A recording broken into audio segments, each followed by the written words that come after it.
Si Ana ay OFW sa Singapore. 5 taon na siyang malayo sa pamilya. Araw-araw, nagigising siya sa maingay na dormitory, bitbit ang pagod at pangarap. Barya ang dala niya, ngunit ang layunin ay mas malaki, ang kinabukasan ng anak at kapakanan ng kanyang pamilya.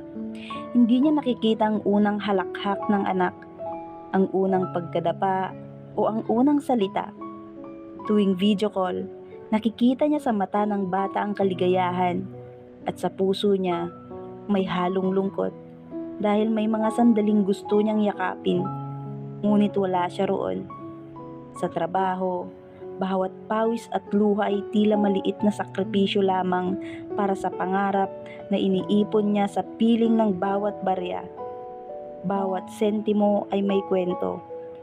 Notebook na ibibili, damit na palitan, tuition na bayaran.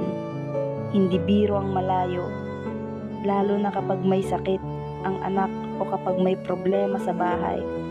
Ngunit kahit ganoon, hindi siya sumuko dahil alam niyang ang bawat hakbang niya, kahit malayo, ay hakbang patungo sa pangarap ng pamilya.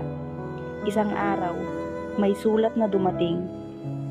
"Mama, uuwi ka na ba?" Napaluha siya. Hindi lang dahil gusto niyang makita ang anak, kundi dahil sa bigat ng lahat ng taon na lumipas.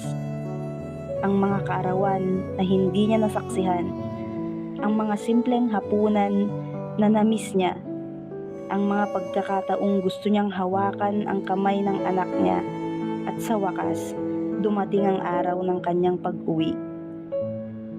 Pagbukas ng pinto ng bahay, nakita niya ang mga lumang laruan ng anak sa sala at ang anak na tumatakbo sa kanya. Doon niya na-realize, lahat ng pagod, sakripisyo at barya na naipon niya sa malayo, hindi na sayang. Ang pangarap ng pamilya ay unti-unti nang natutupad dahil sa puso ng isang ina na hindi nagpatinag kahit malayo.